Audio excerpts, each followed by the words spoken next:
ತಮಿಳುನಾಡಲ್ಲಿ ಸರ್ಕಾರ ರಚನೆ ಬಗ್ಗೆ ಎಡಪಕ್ಷಗಳ ಮಾಹಿತಿ.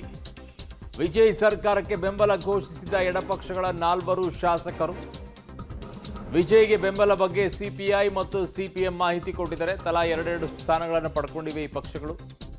ಟಿವಿಕೆಗೆ ಬೇಷರತ್ ಬೆಂಬಲವನ್ನು ನೀಡಿದ್ದೇವೆ ಅಂತಿದ್ದಾರೆ. ಹಂಗೆಲ್ಲ ಏನಿರೋದಿಲ್ಲ, ಮಂತ್ರಿ ಸ್ಥಾನ ಬೇಕು ಅಂತ ಕೇಳಿರ್ತಾರೆ, ಸುಮ್ಮನೆ ಮೇಲ್ಗಡೆ ಹೇಳ್ತಾರೆ ಬೇಷರತ್ ಅಂತ ಹೇಳ್ಬಿಟ್ಟು. ಆಯ್ತರಪ್ಪ, ನಮಗೆ ಯಾವುದು ಮಂತ್ರಿ ಬೇಡ, ನೀವೇ ಮಾಡ್ಕೊಳ್ಳಿ ಅಂತ ನೋಡೋಣ ಹೇಳಿ. ಸುಭದ್ರ ಸರ್ಕಾರವೇ ನಮ್ಮ ಗುರಿ ಅಂತ ಎಡಪಕ್ಷಗಳ ಮುಖಂಡರು ಹೇಳುತ್ತಾ ಇದ್ದಾರೆ. ತಮಿಳುನಾಡಲ್ಲಿ ಸರ್ಕಾರ ರಚನೆ ಬಗ್ಗೆ ಎಡಪಕ್ಷಗಳು ಮಾಹಿತಿಯನ್ನು ಕೊಡ್ತಾ ಇದ್ದಾರೆ. ಅಂದರೆ ಒಂದು ಕ್ಲಾರಿಟಿ ಫುಲ್ ಆಗಿದೆ. ಈಗ ಅಲ್ಲಿ ಯಾವ ಅನುಮಾನನೂ ಇಲ್ಲ. ಬಟ್ ನಮಗೇನು ಬೇಡ, ನಾವೆಲ್ಲ ಬೇಷರತ್ತಾಗಿ ನಾವು ಅವ್ರ ಜೊತೆಗೆ ಬೆಂಬಲ ಕೊಡ್ತಾ ಇದ್ದೀವಿ. ಎಲ್ಲ ಸುಳ್ಳು. ಮಂತ್ರಿ ಸ್ಥಾನ ಕೇಳಿರ್ತಾರೆ, 2 ಕೇಳಿರ್ತಾರೆ, 2 ಆಗಲ್ಲ ಒಂದೊಂದು ಕೊಟ್ಟಿರ್ತೀವಿ ಅಂತಿದ್ದಾರೆ.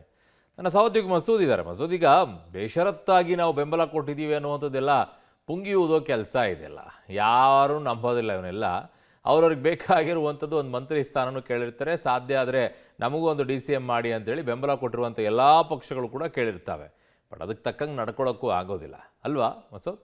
ಸಹಜವಾಗಿ ಒಂದು ದೊಡ್ಡ ಪಕ್ಷಕ್ಕೆ ಇನ್ನೂ ಇತರ ಪಕ್ಷಗಳು ಬೆಂಬಲ ಕೊಡುವಾಗ ಎಲ್ಲ ರಾಜ್ಯಗಳಲ್ಲೂ ಕೂಡ ಸಹಜವಾಗಿ ಇದೇ ರೀತಿ ನಾವು ಬೇಷರತ್ ಬೆಂಬಲ ಕೊಟ್ಟಿದ್ದೇವೆ ಅನ್ನುವಂಥದ್ದನ್ನೇ ಅವ್ರು ಹೇಳೋದು.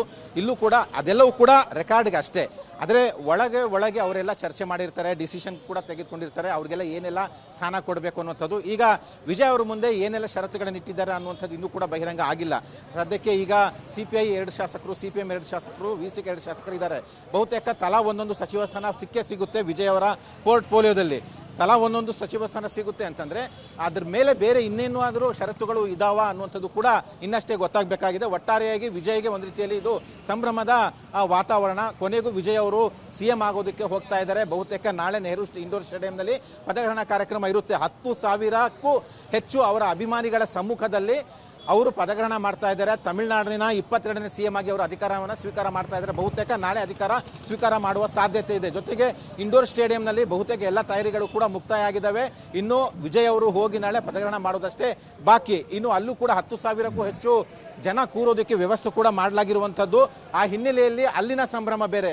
ಇಲ್ಲಿ ಆ ಕ್ಷಣಕ್ಕೆ, ನಾಳೆಯ ಸಂಭ್ರಮಕ್ಕೆ ಒಂದು ಮುನ್ನುಡಿ ಬರೆಯುವಂತಹ ಕ್ಷಣ 6 ಗಂಟೆಗೆ ವಿಜಯ್ ಅವರು ಬಂದು ರಾಜ್ಯಪಾಲರನ್ನ ಭೇಟಿ ಮಾಡ್ತಾರೆ. ಅಧಿಕೃತವಾಗಿ ರಾಜ್ಯಪಾಲರು ಅವರಿಗೆ ಸರ್ಕಾರ ರಚನೆಗೆ ಆಹ್ವಾನ ಕೊಡ್ತಾರೆ. ಮೊದಲು ಅಧಿಕಾರ ಪದಗ್ರಹಣ, ಅನಂತರ ಸ್ವಲ್ಪ ದಿನಗಳಾದ ನಂತರ ಸದನ ಕರೆದು ಅಲ್ಲಿ ವಿಶ್ವಾಸಮತ ಯಾಚನೆ ಕೂಡ ಮಾಡ್ತಾರೆ.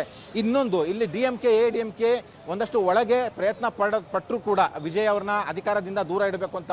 ಈ ವಿಚಾರದಲ್ಲಿ ADMK ಒಂದು ದೊಡ್ಡ ಮಟ್ಟದ ಒಳಗೊಳಗೇನೆ ರಾಜಕೀಯ ಚಟುವಟಿಕೆಗಳನ್ನು ಕೂಡ ಮಾಡೋದಕ್ಕೆ ಮುಂದಾಯಿತು. ಆದರೂ ಕೂಡ ಅದು ಸಫಲ ಆಗಲಿಲ್ಲ. ಯಾಕೆಂದರೆ ಜನಾದೇಶ ಬಹುತೇಕ ವಿಜಯ ಪರ ಇತ್ತು. ಇನ್ನೊಂದೇನಂತಂದರೆ ಎಲ್ಲೋ ಒಂದು ಕಡೆ ವಿಜಯ್ ಅವರ ಅಭಿಮಾನಿಗಳು ದಂಗೆ ಎದ್ದು ಹೇಳುವ, ಅಂದರೆ ಸಿಟ್ಟಾಗುವ, ಬೇರೆ ಬೇರೆ ರೀತಿಯ ಬೇರೆ ಬೇರೆ ಪರಿಣಾಮಗಳನ್ನು ಅವರ ಸಿಟ್ಟಿನಿಂದ ಆಗುವ ಕಾರಣಕ್ಕಾಗಿ ಅದು ಕೂಡ ಎಲ್ಲೋ ಒಂದು ಕಡೆ DMK ಮತ್ತು ADMK ಸಾಫ್ಟ್ ಆಗೋದಕ್ಕೆ ಕಾರಣ ಅಂತ ಕೂಡ ಹೇಳಲಾಗ್ತಿದೆ. ಜೊತೆಗೆ ಎಲ್ಲೋ ಒಂದು ಕಡೆ ಬೇರೆ ಬೇರೆ ಕಾರಣಕ್ಕಾಗಿ ವಿಜಯ್ ಅವರು ಬೇರೆ ವ್ಯತಿರಿಕ್ತ ತೀರ್ಮಾನ ತೆಗೆದುಕೊಂಡಾಗ ವಿಜಯ್ ಅವರ ಪರವೇ ತೀರ್ಪುಗಳು ಬರುವ ಸಾಧ್ಯತೆ ಇದೆ. ಆ ಹಿನ್ನೆಲೆಯಲ್ಲಿ ಎಲ್ಲವನ್ನೂ ಕೂಡ ಸಾಧಕ ಬಾಧಕ ಅವಲೋಕನ ಮಾಡಿ DMK ADMK ಎಲ್ಲವೂ ಕೂಡ ಒಂದು ರೀತಿಯಲ್ಲಿ ತೆಪ್ಪಗಿರುವಂತಹ ವಾತಾವರಣ ಸೃಷ್ಟಿಯಾಯಿತು.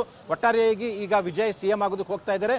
6 ಗಂಟೆಗೆ ಅವರು ರಾಜಭವನಕ್ಕೆ ಬರೋದಷ್ಟೇ ಬಾಕಿ. ಅರುಣ್, ಓಕೆ, ಹಾಗೆ ಸಂಪರ್ಕದಲ್ಲಿರಿ ಮಸೂದ್. ವಾಪಸ್ ಬರ್ತೀನಿ. ಈಗೆಲ್ಲ ಇವೆಲ್ಲ ಡ್ರಾಮಾಗಳು ನಡೆಯುತ್ತೆ. ಏನು ತಾವೆಲ್ಲ ಸಾಚಾಗಳು, ನಮಗೇನು ಸಂಬಂಧನೇ ಇಲ್ಲ, ನಾವು ಬರೀ ಸರ್ಕಾರ ರಚನೆ ಮಾಡುವಂಥ ಪರಿಸ್ಥಿತಿಗೆ ಮಾತ್ರ ಬೆಂಬಲ ಕೊಡ್ತೀವಿ ಅನ್ನುವಂಥ ರೀತಿಯಲ್ಲಿ ಇರ್ತಾರೆ. ಏನೇನು ಬೇಕೋ ಎಲ್ಲ ಬೇಡಿಕೆಗಳನ್ನು ಕೂಡ ಇಟ್ಟಿರ್ತಾರೆ. ಇನ್ನು ಎಷ್ಟೆಷ್ಟು ಬೇಕಾಗುತ್ತೋ ಅವನ್ನೆಲ್ಲ ಕೇಳ್ತಾರೆ. ವಿಜಯ್ ಬಳಿ 119 ಶಾಸಕರ ಬೆಂಬಲ ಪತ್ರ. ಸರ್ಕಾರ ರಚನೆಗೆ ಮತ್ತೆ ಹಕ್ಕು ಮಂಡಿಸಲಿದ್ದಾರೆ ಈಗ ವಿಜಯ್. ಶಾಸಕರ ಬೆಂಬಲ ಪತ್ರದೊಂದಿಗೆ ರಾಜ್ಯಪಾಲರ ಭೇಟಿಗೆ ತೆರಳುತ್ತಾ ಇದ್ದಾರೆ. ಸರ್ಕಾರ ರಚನೆಗೆ ಬೇಕಾಗಿರುವಂಥದ್ದು 117 ಶಾಸಕರ ಬೆಂಬಲ. ಯಾಕಂದರೆ 234ರಲ್ಲಿ 118 ಬೇಕಾಗುತ್ತೆ. ಈಗ 233 ಲೆಕ್ಕಾಚಾರದಲ್ಲಿ 117 ಬೇಕಾಗುತ್ತೆ. ಪೂರ್ಣ ಬಹುಮತದೊಂದಿಗೆ ಈಗ ರಾಜ್ಯಪಾಲರ ಭೇಟಿಗೆ ಹೋಗ್ತಾ ಇದ್ದಾರೆ. 1-2 ದಿನಗಳಲ್ಲಿ ಪ್ರಮಾಣ ವಚನ ಸಮಾರಂಭ ಸಾಧ್ಯತೆ ಕೂಡ ಇದೆ. ವಿಜಯ್ ಬಳಿ 119 ಶಾಸಕರ ಬೆಂಬಲ ಪತ್ರ ಇರೋದೀಗ. ಸರ್ಕಾರ ರಚನೆಗೆ ಬೇಕಾಗಿರುವಂತಹ ಬಹುಮತ ಏನಿದೆ, ಆ ಸರಳ ಬಹುಮತ ಈಗ ವಿಜಯ್ಗೆ ಬಂದು ನಿಂತ್ಕೊಂಡಿದೆ. ನನ್ನ ಸಹೋದ್ಯೋಗಿ ಮಸೂದ್ ಇದ್ದಾರೆ. ಮಸೂದ್, ಈಗ ಬೇಕಾಗಿರುವಂತಹ ಸರಳ ಬಹುಮತ ಈಗ ಎಲ್ಲ ಬಂದಿದೆ. ಬಟ್ ಇನ್ನೂ ಏನು ಅಪ್ಡೇಟ್ಸ್ ಬರ್ತಾ ಇಲ್ವಾ? ರಾಜ್ಯಪಾಲರ ಭೇಟಿ ಎಷ್ಟೊತ್ತಿಗೆ, ಏನು ಎತ್ತ ಅಂತ ಹೇಳಿ ಮಸೂದ್? ಅರುಣ್ 6 ಗಂಟೆಗೆ ವಿಜಯ್ ಅವರು ರಾಜಭವನಕ್ಕೆ ಬರ್ತಾರೆ, ಲೋಕಭವನಕ್ಕೆ ಬರ್ತಾರೆ, ರಾಜ್ಯಪಾಲರನ್ನ ಭೇಟಿ ಮಾಡ್ತಾರೆ. ಇನ್ನೊಂದು ಈಗ ಬಂದಿರುವಂಥ ಮಾಹಿತಿ ಪ್ರಕಾರ ಈಗಾಗಲೇ CPI ಮತ್ತು CPM ಬೆಂಬಲ ಕೊಡೋದಕ್ಕೆ ಒಪ್ಕೊಂಡಿದ್ದಾವೆ. ಅಧಿಕೃತ ಬೆಂಬಲ ಪತ್ರವನ್ನು ಲೋಕಭವನಕ್ಕೂ ಕೂಡ ರಾಜ್ಯಪಾಲರಿಗೆ ಪತ್ರ ಬರೆಯುವ ಮೂಲಕ ರವಾನೆ ಕೂಡ ಮಾಡಿರುವಂಥದ್ದು. ಆದರೆ ಇಲ್ಲಿ ಮತ್ತೊಂದು ಟ್ವಿಸ್ಟ್ ಬರ್ತಾ ಇದೆ. CPI ಮತ್ತು CPM ಇವೆರಡೂ ಪಕ್ಷಗಳು ತಲಾ ಇಬ್ಬರು ಶಾಸಕರನ್ನ ಹೊಂದಿರುವಂಥದ್ದು. ಬಾಹ್ಯ ಬೆಂಬಲ ಕೊಡೋದಕ್ಕೆ ತೀರ್ಮಾನ ಮಾಡಿಕೊಂಡಿರುವಂಥದ್ದು. ಬಾಹ್ಯ ಬೆಂಬಲ ಕೊಡ್ತೇವೆ ಅನ್ನುವಂಥದ್ದನ್ನು ವಿಜಯ್ ಅವ್ರಿಗೂ ಕೂಡ ಸಂದೇಶ ರವಾನೆ ಮಾಡಿದ್ದಾರೆ. ಅವರು ಸರ್ಕಾರದ ಭಾಗ ಆಗಿರೋದಿಲ್ಲ, ಅಂದರೆ ಕ್ಯಾಬಿನೆಟ್ನಲ್ಲಿ ಅವ್ರಿಗೆ ಯಾವುದೇ ಸ್ಥಾನಮಾನ ಸಿಗೋದಿಲ್ಲ, ಕ್ಯಾಬಿನೆಟ್ನಲ್ಲೂ ಕೂಡ ಪೋರ್ಟ್ಫೋಲಿಯೋ ಸಿಗೋದಿಲ್ಲ. ಯಾಕೆಂದರೆ ಅವರು ಬಾಹ್ಯವಾಗಿ ವಿಜಯ್ ಅವರ ಪಕ್ಷವಾಗಿರುವಂತಹ TVKಗೆ ಬೆಂಬಲ ಕೊಡೋದಕ್ಕೆ ನಿರ್ಧಾರ ಮಾಡಿದ್ದಾರೆ. ಇದೊಂದು ರೀತಿಯಲ್ಲಿ ಅಚ್ಚರಿಯ ವಿದ್ಯಮಾನ ಅಂತ ಹೇಳ್ಬೋದು. ಆ ಹಿನ್ನೆಲೆಯಲ್ಲಿ ಅವರು ಬೇಷರತ್ ಬೆಂಬಲ ಕೊಡ್ತಾ ಇದ್ದೇವೆ ನಾವು ವಿಜಯ್ ಅವರ TVK ಪತ್ರ ಪಾರ್ಟಿಗೆ ಅನ್ನುವಂತಹ ಪತ್ರವನ್ನು ರಾಜ್ಯಪಾಲರಿಗೂ ಕೂಡ ಬರೆದಿರುವಂಥದ್ದು. ಈಗಷ್ಟೇ ಬಂದಿರುವಂತಹ ಮಾಹಿತಿ ಇದು. CPI ಮತ್ತು CPM ಬಾಹ್ಯ ಬೆಂಬಲ ಕೊಡೋದಕ್ಕೆ ನಿರ್ಧಾರ ಮಾಡಿರುವಂಥದ್ದು. ಇದನ್ನು ವಿಜಯ್ ಅವರಿಗೂ ಕೂಡ ಸ್ಪಷ್ಟಪಡಿಸಿರುವಂಥದ್ದು. ರಾಜ್ಯಪಾಲರಿಗೂ ಕೂಡ ಬೇಷರತ್ ನಾವು ಬೆಂಬಲ ಕೊಡ್ತಾ ಇದ್ದೀವಿ ಅನ್ನೋಂತಹ ಉಲ್ಲೇಖ ಪತ್ರದಲ್ಲಿ ಬರೆದು ಕಳಿಸಿದ್ದಾರೆ.